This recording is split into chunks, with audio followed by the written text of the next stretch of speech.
네, 여러분 안녕하십니까. 네트워크 매거진입니다. 오늘부터 매주 월요일마다 전국의 다양한 소식을 모아서 전해드리겠습니다. 네트워크 매거진 첫 소식은 울산으로 가보겠습니다. 이 울산시가 바다 위에서 풍력 발전하는 부유식 해상풍력단지 조성을 위해서 세계 최고의 업체와 손을 잡았습니다. 정민진 기자입니다. 울산시와 노르웨이 국영업체 에퀴노르사가 협약서에 서명을 합니다. 부유식 해상풍력 발전단지 조성을 위한 업무 협약입니다. 에퀴노르사는 생산기술 이전과 인력 양성 업무를 맡고 울산시는 사업 허가와 운영 등 행정 지원을 하기로 했습니다. 에퀴노르사는 세계 최초로 지난 2016년부터 영국 앞바다에서 부유식 해상풍력 발전단지를 운영하고 있습니다. Offshore wind will be a key element to fulfill these ambitions and offers exciting industrial opportunities for Korean companies at home and abroad. 부유식 해상풍력 발전 사업의 가능성을 높이게 되었으며 울산을 부유식 해상풍력 발전 개발의 최적지임을 세계에 알리는 기회. 울산시는 지난 1월 민간업체 4곳이 참여한 콘소시엄과도 업무 협약을 맺었습니다. 전문가들은 울산 앞바다가 풍력 사업의 최적지라고 말합니다. 이미 항만도 다 갖춰져 있고 바람이 제주도 다음으로 여기가 우리나라에서 울산 앞바다가 가장 좋습니다. 울산시는 2030년까지 원자력 발전소 4기 발전량과 맞먹는 6기가와트 규모의 부유식 해상풍력 발전단지를 조성할 예정입니다. TV조선 정민진입니다. 이 부산에는 300년 만에 개방된 아홉산 숲이라는 곳이 있습니다. 이 울창한 대나무 숲이 각종 영화의 배경이 되면서 많은 사람들이 찾고 있는데 이 주차 문제 때문에 폐쇄될 위기에 처했습니다. 자세한 내용을 하동원 기자가 취재했습니다. 부산 기장군 아홉산 숲 주차장입니다. 좁은 길을 올라온 자동차 한 대가 주차장으로 들어가려고 하지만 나오던 차에 가로막힙니다. 좁으니까 서로 조심을 해야 되지. 여기 좁으니까 엄청 불편하겠는데 내려가고 올라오고 이러면. 주차장에 세울 수 있는 자동차는 20대. 운전자들이 꽉 찬 주차장을 피해 마을 곳곳에 차를 세우자 주민들은 반발합니다. 요 차도 다 지금 외부 차량인가요? 이 차는 강사입니다. 여기 안 되니까 저 앞에 대고. 이곳 아홉산 숲은 남평문 씨 집안이 1700년대부터 300년 넘게 가꾸고 있는 사유림입니다. 숲 전체 면적은 52만 제곱미터, 축구장 7배 크기입니다. 맹종죽 등 대나무 18종과 700종이 넘는 식물을 보유하고 있습니다. 영화 군도, 대호 등 촬영지로 인기를 끌었고 지난 2016년에 개방됐습니다. 하루 평균 1000명, 해마다 7만 명이 찾을 정도로 인기입니다. 하지만 숲 주변은 그린벨트와 상수원 보호구역으로 지정되어 있어 추가 주차 공간을 확보하기 어렵습니다. 결국 숲 관리자는 폐쇄까지 검토하고 있습니다. 주민들에게 불편을 주는 것을 참아 못할 짓이고 속 시끄러워서 폐쇄를 해버리는 게 낫지 않겠나. 300년 만에 개방한 아홉산 숲이 주차난으로 폐쇄 위기를 맞고 있습니다. TV조선 하동훈입니다. 네, 매년 여러 지방자치단체들은 저마다 다양한 축제를 열고 있습니다. 특히 경상북도는 각 지역 축제에 다른 지역의 참여를 유도하는 축제 품앗이를 시범 운영한 덕분에 축제가 더욱 풍성해졌습니다. 이심철 기자가 보도합니다. 관광객들이 산에서 갓 따온 싱싱한 산나물을 구경합니다. 상인들은 산나물을 넉넉하게 한 움큼씩 더 얹어줍니다. 이건 얼마예요? 만 원. 경북 영양에서 열린 산나물 축제입니다. 올해 16만 명이 찾았습니다. 역대 최대입니다. 통계 조사하고 난 이후로는 아마 가장 많이 온 걸로 알고 있어요. 현실도 보고 산나물이 이렇구나. 홍보는 굉장히 많이 됐죠. 오히려. 어린이날을 낀 황금 연휴 기간이기도 했지만 축제 품앗이가 성공에 한몫했습니다.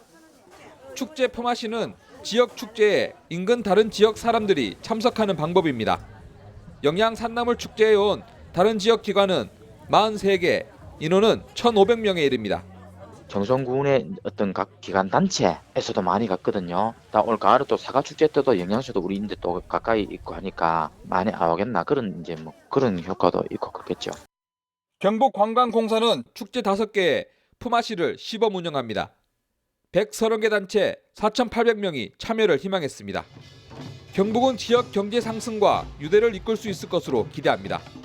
버스 100대면 4,000명이 가게 됩니다. 4,000명이 그 축제에 가면은 축제가 살아나고 내가 그 지역을 좀 도와줬다는 그런 생각도 들기 때문에 서로 간에 화합이 되고 단합이 되리라 생각합니다. 경북은 품앗이 대상을 올 하반기 30개 축제로 늘리고 내년에는 대구시의 참여도 계획하고 있습니다. TV조선 이심철입니다. 네, 다음 소식입니다. 이 여러 사물들이 각종 정보를 인터넷을 통해 주고받는 기술을 사물 인터넷이라고 합니다.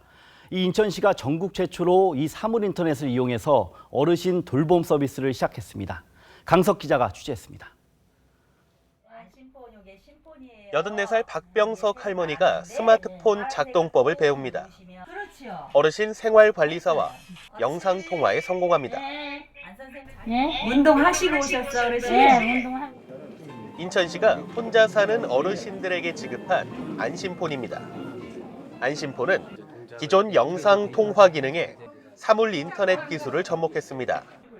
움직임 감지 센서를 추가해 어르신의 활동 상태를 실시간으로 확인할 수 있습니다. 내가 아파가지고서 둥그런 게 여기서 말하는데 다 보이더라고요. 이것 때문에 살렸다고 그래서 넘어가 안 사지. 위급한 상황에는 안심폰 버튼 하나만 누르면 119에 집 주소가 자동으로 연결됩니다. 바로 연결이 되니까 어르신들이 그 위급한 상황에 주소를 말씀드릴 수는 없는데 바로 뜬다는 것도 좋고. 인천의 홀몸 어르신은 지난 2012년 6만여 명에서 지난해 8만 9천여 명으로 매년 늘어나고 있습니다. 인천시는 안심폰이 어르신 고독사를 막고 생활 안전을 확보하는 데 도움이 될 것으로 보고 있습니다. 어르신들을 잘 돌보겠다는 그런 마음가짐이 중요한 것이고, 그래서 일상생활 속에서 불편한 사항들은 즉시 개선하고 촘촘한 돌봄 서비스를 확립해 나가겠습니다. 인천시는 3,400명인 안심폰 돌봄 서비스 대상자를 다음 달까지 8,200명으로 늘리기로 했습니다. TV조선 강석입니다. 네, 요즘 펜으로 직접 글씨를 쓰실 기회가 별로 없으시죠? 이렇게 손글씨가 귀해진 요즘에 직접 마음을 담아서 편지나 카드를 쓰는 행사가 곳곳에서 열리고 있습니다. 제가 현장을 다녀왔습니다. 학생들이 책상에 앉아 무언가를 적어내려갑니다. 예쁜 편지지에 또박또박 한 글자씩 써내려가는 모습이 사뭇 진지합니다. 스승의 날을 맞아 은사님께 쓰는 손편지입니다. 평소에 선생님이나 부모님에게 하지 못하는 말들을 손편지로 써서 드릴 수 있는 게 정말 좋은 것 같아요. 손편지 한자 한자에는 쓰는 이의 정성이 담깁니다. 받는 이는 스마트폰 메신저나 이메일에서는 느낄 수 없는 마음을 느낍니다. 학생들이 요즘에 손으로 쓰는 글씨보다 컴퓨터로 많이 사용하잖아요. 옛날만큼 글씨가 예쁘지도 않고 해서 저희가 예쁜 손편지 쓰기 대회를 원고지, 하트 모양 메모장, 그리고 직접 만든 카네이션을 붙인 스케치북에 저마다 개성이 담긴 부모님 감사합니다, 사랑합니다라는 손글씨가 적혀 있습니다. 온라인에서 진행 중인 손글씨 릴레이 캠페인입니다. 각자 정성껏 적은 손글씨 인증샷이 SNS에 100개 이상 쌓이면 소외된 이웃을 위해 100만 원도 기부됩니다. 더불어 소외된 이웃에게도 따뜻한 마음을 전할 수 있는 기회니 많은 참여와 관심 부탁드립니다. 각종 IT 기기로 많은 메시지를 주고받는 요즘, 마음을 담아 보낼 수 있는 손글씨 편지는 그 의미가 더욱 각별합니다. TV조선 장용욱입니다. 네, 120여 년 전 동학 농민혁명의 발원지인 전북 정읍시에 이 동학 정신을 기리는 동학 울림센터가 들어섰습니다. 그곳을 박건우 기자가 다녀왔습니다. 전북 정읍시의 동학 울림센터입니다. 동학 농민혁명 정신을 계승하기 위해 지난달 24일 준공했습니다. 지상 1층 규모로 총 사업비 33억 원이 들어갔습니다. 센터 안에는 주민들이 활용할 수 있는 다목적 강당을 갖췄습니다. 체육시설도 이거 돼 있고, 이제 광장도 돼 있어. 그 회의도 이제 그 유치를 많이 하신다고 그래요. 아마 그 중요한 회의도 여기 많이 할 것 같아요. 여기가 이제 회의장도 넓잖아요. 동학 농민혁명 역사를 한눈에 볼 수 있는 고부 역사 문화관도 마련돼 있습니다. 고부면은 지난 1894년 농민 봉기가 일어난 곳입니다. 이 봉기는 훗날 동학농민혁명으로 확산됐습니다. 정업 씨는 동학울림센터를 활용한 관광객 맞이도 준비하고 있습니다. 정읍을 방문한 방문객들한테 동학울림센터를 통해서 고부를 알릴 수 있고 동학을 느낄 수 있는 그런 장이 될 것이라고 저는 기대를 하고 있습니다. 정업 씨는 기공체조와 농학, 요리교실 등 문화복지 프로그램도 동학울림센터에서 운영할 계획입니다. TV조선 박건우입니다. 네, 이렇게 동학농민혁명의 발원지인 정업 씨는 이 국가기념일 제정과 같은 동학 관련 각종 사업을 추진하고 있습니다. 이 박건우 기자가 유진섭 정읍시장을 만나서 자세한 얘기를 들어봤습니다. 정읍시 하면 동학농민혁명을 떠올리곤 하는데요. 5월 11일이 국가기념일로 지정이 됐는데 어떤 이유가 있습니까? 동학농민혁명 하면 뭐 정읍을 제하고 논할 수 없을 만큼 동학농민혁명에서는 정읍이 잡고 있는 위치나 또 거기에 참여했던 분들 면면을 보면 동학농민혁명의 국가기념일은 어떻게 보면 당연히 정읍이 돼야 된다고 하는 의미가 있고 또 이제 125주년 만에 동학농민혁명이 국가의 재평가를 받고 국민들로부터 5월 11일 황태현 전쟁일을 국가기념일로 정했다고 하는 것은 이제 역사가 제 자리를 잡아간다고 하는 중요한 의미와 계기라고 저는 봅니다.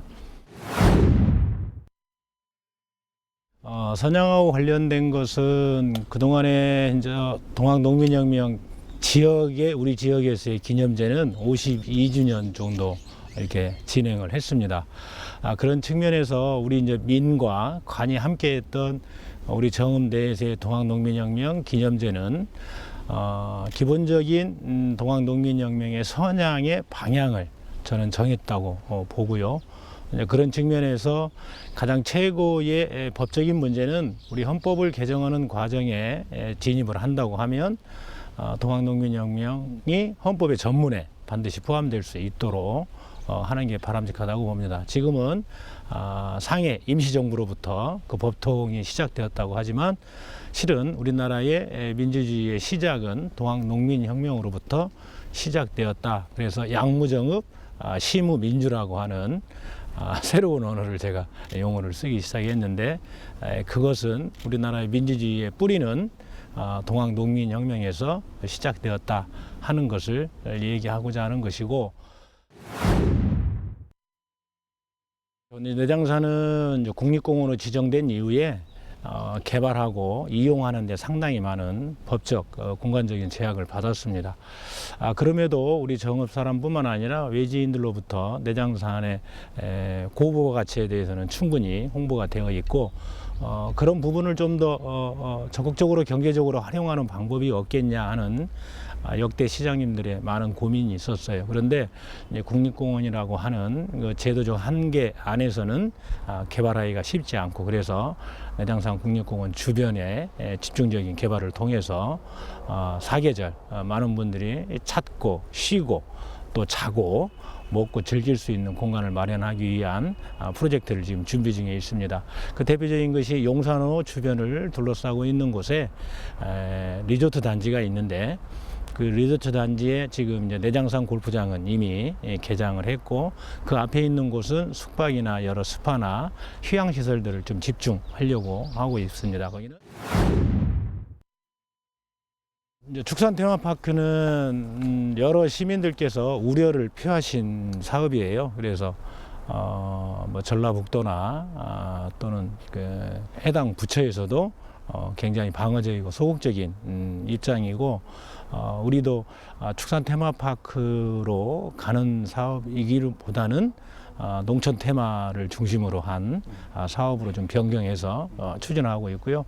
축산하고 관련돼 있는 것은 최소한의 것 시민들이 인정하고 또 동물 단체들로부터 뭐 지탄받을 내용은 들어있지 않다고 봅니다. 이제 우리 정읍에 신정동이라고 해서 국책 연구단지 3개가 되어 있고 또 그 외에 관련 연구소들이 집중되어 있습니다. 그곳에는 이제 첨단 방사선 과학연구소, 또 화학연구소 관련돼 있는 독성 실험을 하는 안정성 평가 연구소가 들어 있습니다. 또 하나는 생명공학 전북 분원이 들어 있고, 그래서 이게 다 이제 국가가 그 연구 시설을 전액 국비로 지원해서 만든 시설이고, 거기에서 연구되어 있는 각종 기술 또는 신상품들이 아마 세계적인 경쟁력을 저는 갖춰가고 있다고 봅니다. 그래서 이제 그게 우리 정읍은 뭐 이제 농촌 지역으로 알고 있지만, 그런 신정동에 있는 그런 국책 연구기관들이 발견하고 발명하는 새로운 기술들을 통해서 정읍의 미래는 이제 농업 이상의 새로운 기술을 갖고 있는 미래지향적인 도시로 탈바꿈 되리라고 저는 확신을 합니다. 네, 시장님 오늘 말씀 감사합니다. 네, 고맙습니다. 네, 오늘 네트워크 매거진 여기서 마치겠습니다. 다음 주 월요일에도 알찬 소식으로 찾아뵙겠습니다. 감사합니다.